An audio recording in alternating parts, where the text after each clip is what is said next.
Hey there, my name's Vince, and I've been working in the IT and security space for the past 5 years now.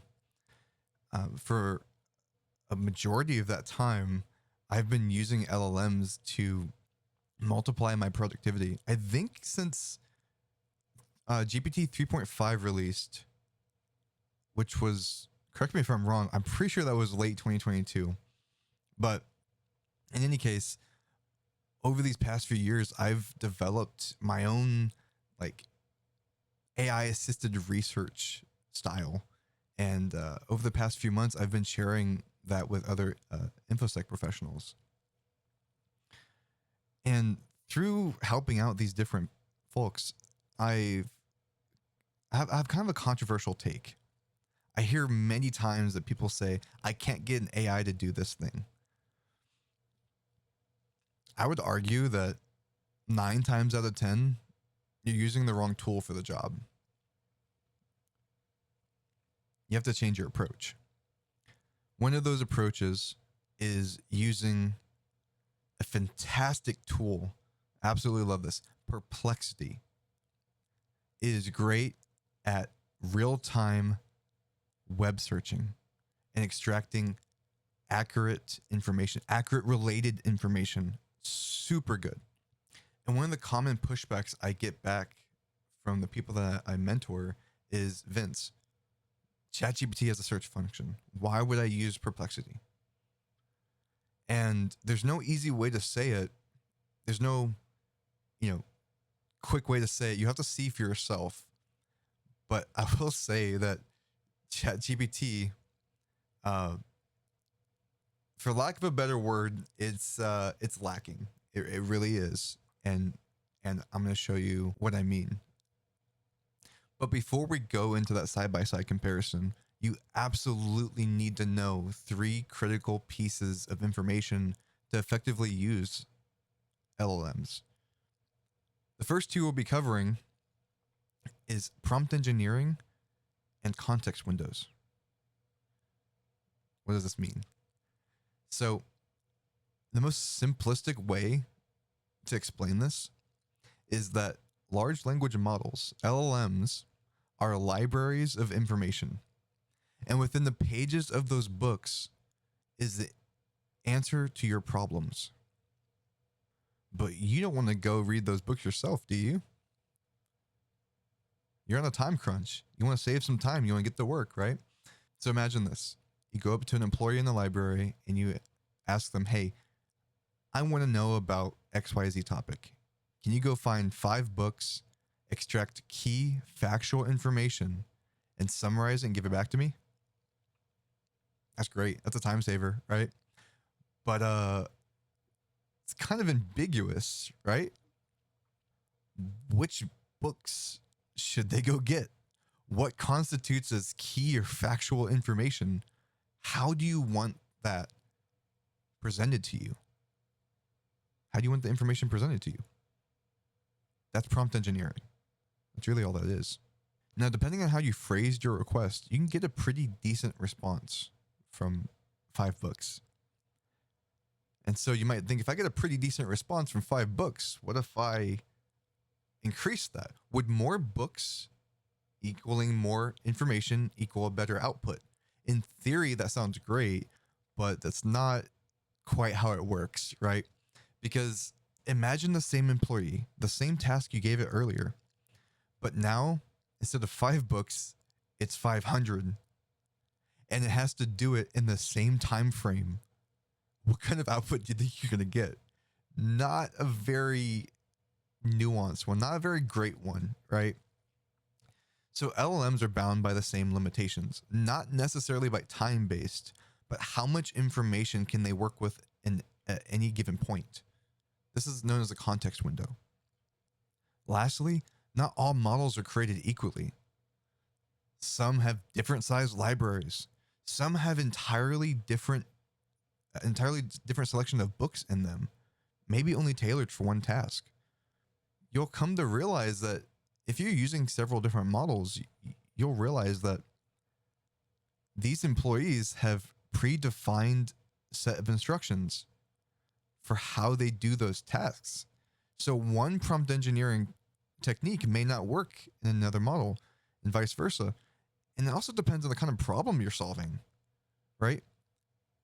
If one model and one employee behavior is best suited for one task, why would you try to use that to solve your problem that has nothing to do with it, right?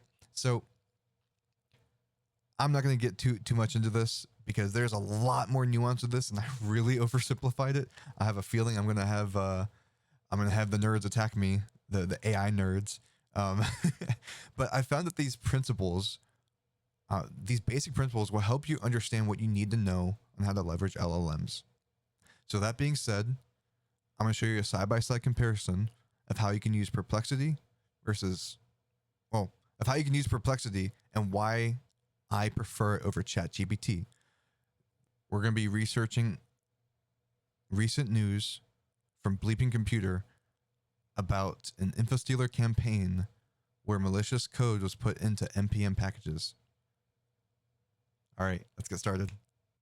All right, so with that being said, I went ahead and did a side-by-side comparison.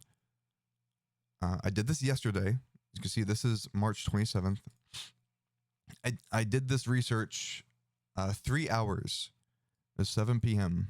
last night. I did this research 3 hours after this released. So I'm recording this the next day. So let's read through this, right? Infostealer campaign compromises 10 NPM packages, targets devs. All right. So as we're reading through this, we can see that these packages were uploaded with malicious code to steal environment variables. Okay, interesting. Targeted cryptocurrency related packages. All right. Country currency map package was downloaded thousands of times a week. All right. And so now we have a malicious code snippet. Okay. Found in two heavily obfuscated scripts, launch.js and diagnosticriport.js. Okay. Okay, so as we're reading through this, we can see that they're targeting the device's environment variables. Okay. So as we're going through this here, we can see a lot of information here, right?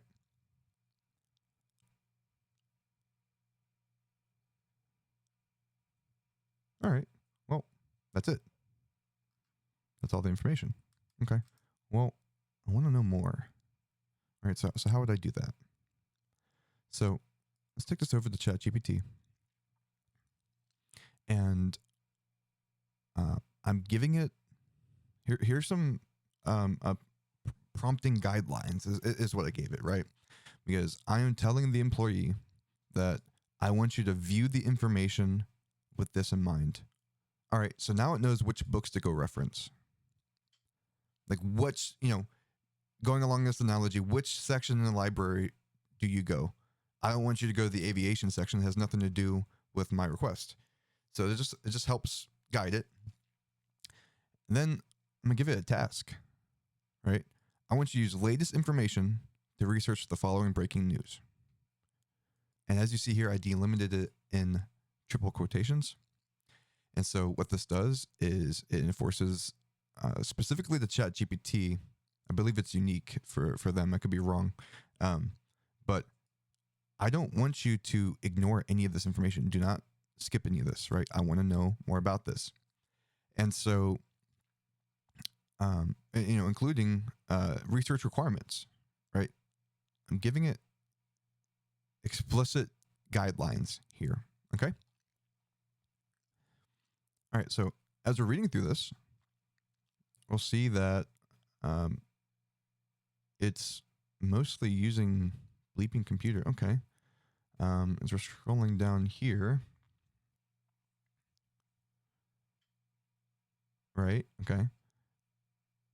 An excerpt from the deobfuscated malicious code reveals the data exfiltration process. Huh, that's interesting, but not really. This has nothing to do with what we're talking about. Look at this. This is something else, right? Because what we're looking for are these two scripts, right? We're looking for these. But if we go over to that link, you'll see that it's talking about an entirely different npm package at a different date, right? 2 months earlier. Okay. Now that may be due in fault to the initial information, which is kind of the point, right? I'm just trying to show the limitations, and you can go about things differently, refine things. But as you'll see, it so confidently associated this same code with this one from Bleeping Computer. Well, that's a little misleading, right? And as we scroll through here, it gives you pretty basic, advice, which, sure, that's fine. But as we see, ChatGPT primarily used 3 sources. There's some other ones in here, right? There's some other ones, but it didn't reference them.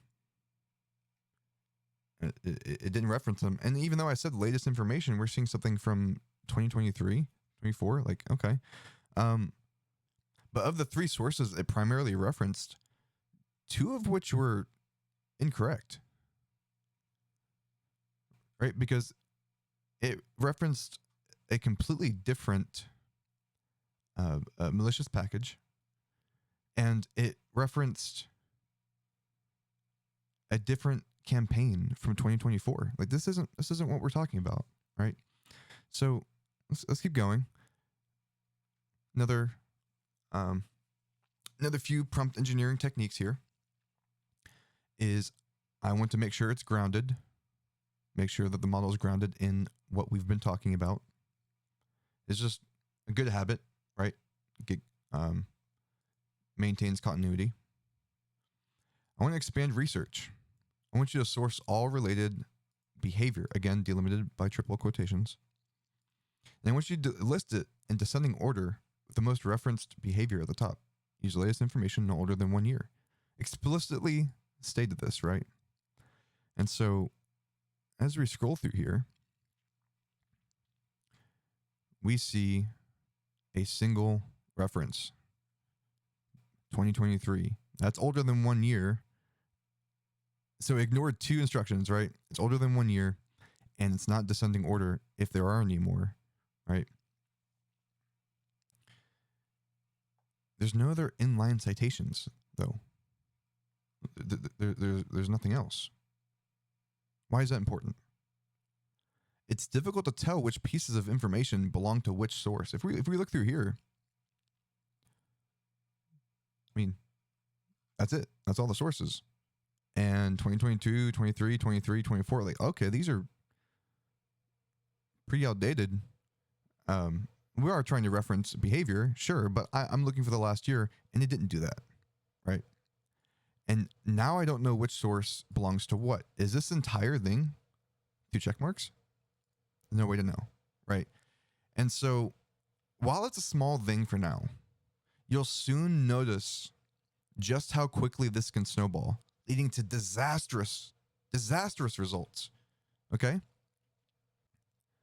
So we're going to swap over to Perplexity for now. Same exact prompt in the beginning, okay? Same exact prompt. And I will say, pro tip, if you're using Perplexity, you absolutely must use an extension called Complexity. Okay? I'm not going to get into the details. There's a lot of stuff, that Complexity unlocks. But one of the biggest things is model selection, and you'll see why this is important later. Okay? So right now, I gave it the exact same prompt, right? The exact same prompt. And I used their Sonar model. Okay? Initial response sourced 68 sources.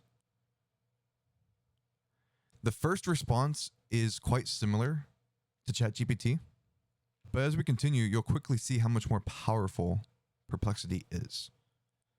One thing you will see is, as we continue, is inline citations for quick fact checking, right? Inline, inline, inline.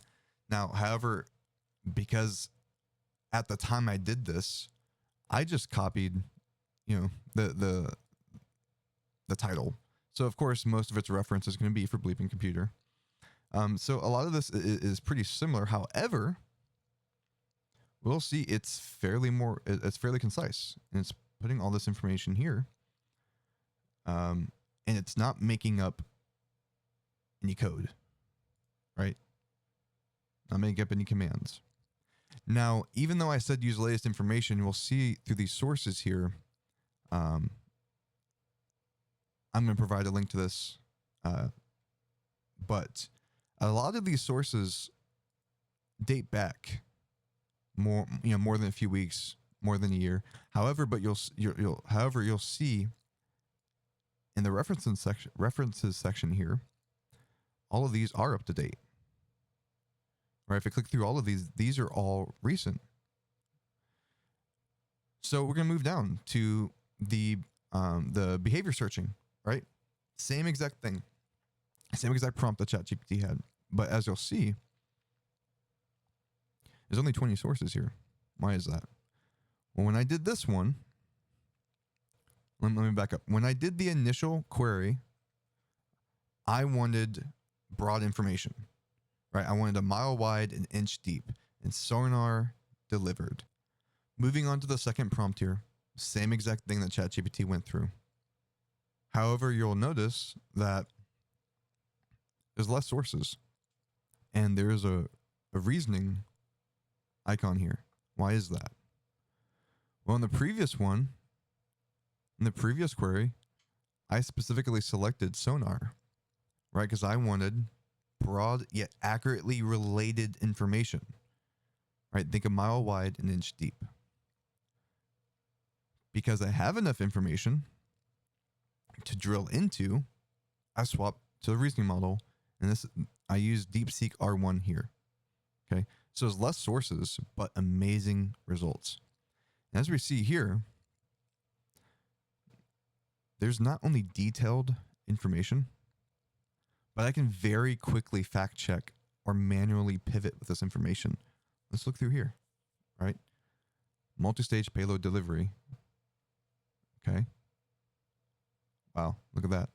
And then inline citations here. I can go fact check this. We see highly relevant examples,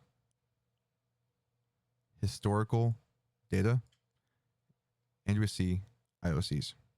That's great. You can work off that, right? Well, let's do that with Perplexity. You can follow up on this quite easily here. So here, the context shifted to threat hunting because now I'm looking for behaviors. It isn't imperative that we use latest information. So I'm still using DeepSeek here. Okay. Again, sources are about a third of what the initial query was. But now we're expanding on multi-stage payload delivery.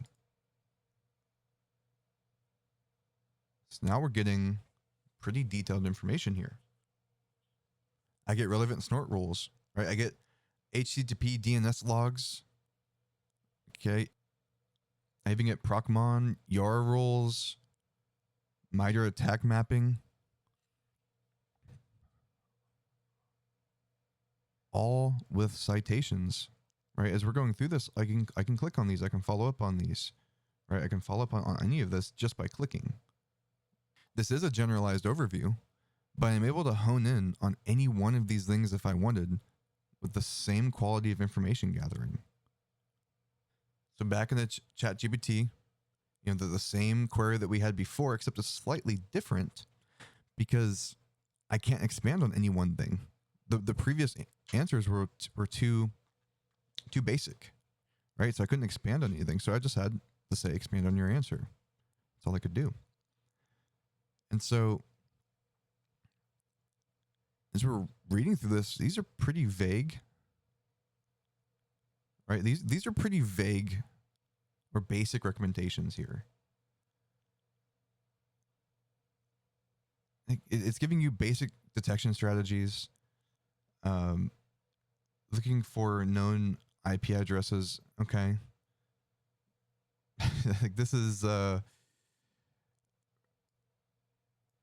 wow. I mean, I suppose it's a starting point, but I feel like it's not really. It's not saving a whole lot of time, right? Because it's so vague. There's nothing concrete that I can really pivot with. As we're reading through this, we're still seeing the same thing, like use updated antivirus and anti-malware to detect known signatures. Okay, that's not very helpful, right? And so, if we look at these sources, despite ChatGPT supposedly referring to close to 20 sources here, most of which outdated, by the way, by 2 or more. Wow, look at that, 4 years ago, right?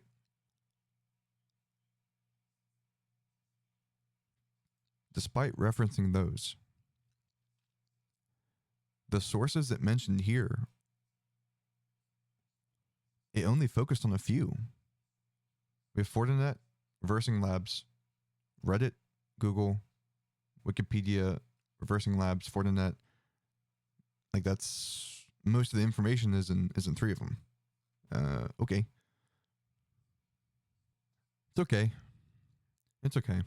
So I'm gonna expand on this a little bit. Right now I'm grounding it because I want it to remember what its role is, and based off the information provided, find or generate example Splunk queries to hunt for these behaviors. This is where the snowball effect kicks in. We can see here that these examples are far too vague. Like, for example, search malicious package 1, malicious package 2. Like, okay. Man, you're going to spend more time fact checking and resourcing information that, you might spend an hour reprompting only to realize you hit your context window in the first 5 minutes, because all this information here counts towards your context window, right? I mean, replace replace these filler names with names of known packages. Why didn't you do that for me? Right? You already did this research. It's it doesn't do a whole lot, right? It doesn't save you a whole lot of time. So now let's look at the sources here, right? Because it's using Splunk. Okay, that's not bad, but these are far too basic. Let's hop over to Perplexity, see what it came up with. So now we're back in Perplexity. And I want to be clear that I swapped the reasoning model over to Sonnet 3.7.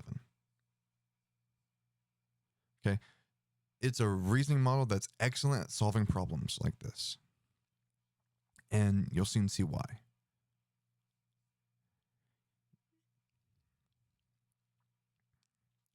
You get actual, concrete examples that you can quickly validate or refine. Look at this. These are much more specific, right? This is what AI is meant for. Cut through the fluff and start giving me actionable information. This is a big difference, right? Let's look back at these sources here. Look at these sources.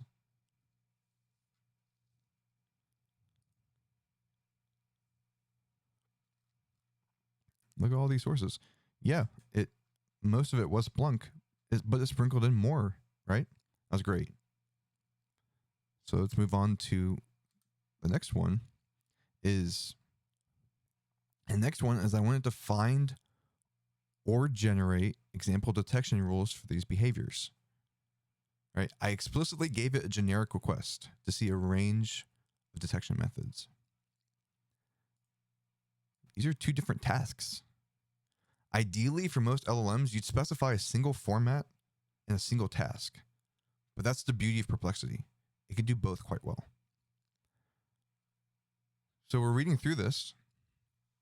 We see Yara rules. We see Sigma rules, right? We see Splunk detection queries again. But let's back it up here. I want to see the Sigma rule.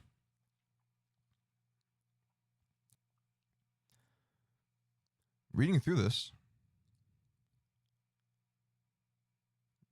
it's a pretty decent alert, right? It's not perfect, but a good 80% of the work is done for you. If you're looking for process creation in a hardened prod environment, a couple things stand out to me here. We're missing a couple of alternate node-based package managers. We're missing some CLI visibility, and there's only partial shell coverage. But we can easily edit this ourselves. Or even follow up with questions, for post-shell actions. I mean, I also want to know behavioral-based indicators like, suspicious network connections or unusual file writes. But a lot of that work is done for you. It's awesome. So we're here back in ChatGPT. And based off the previous vague result, this won't be anything useful. But for the sake of comparison, we're just going to take a look, right? So as we're seeing here, there's some rule examples. And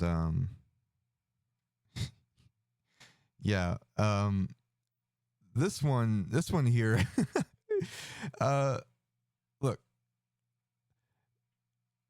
look at the description. Detects installation with similar names to the popular packages, indicating potential typo squatting.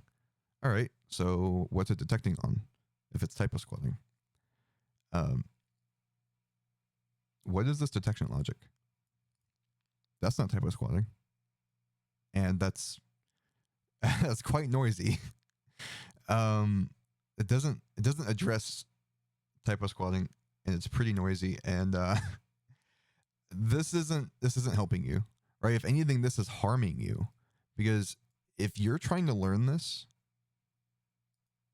you're not helping yourself, right? This, compared to Perplexity, what it gave us earlier, where a lot of the work was done for you, just had to fact check it. You're rewriting this. This isn't helping you, and that's what I wanted to show, right? There's a couple of key details that I think you should know, right? One, you'll notice that this is a temporary chat, and the main reason for that is I didn't want my memory influencing my results. I also don't know how your memory's set up. The more you use ChatGPT and the more it remembers what you want and how you want to look for information, the better this result is, right? It will get better.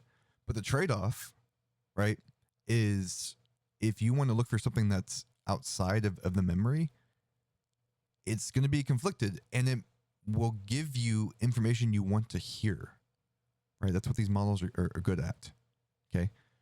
This may not always be what you need. With Perplexity, there's no memory. There's no memory here. Because what it's doing is they have their own search technology, and it's fantastic for real-time web searching. And as we've seen, it is really good at connecting the dots. And then it pushes this information to another model. That's what it does. It's really good at that.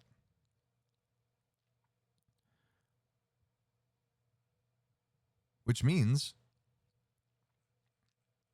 it is good for general browsing because it won't be bogged down by memories. Next thing I want to point out is it kind of unfair because Perplexity, I can choose different models, and with ChatGPT, you stuck with 4.0? Well, there's a couple of nuance there.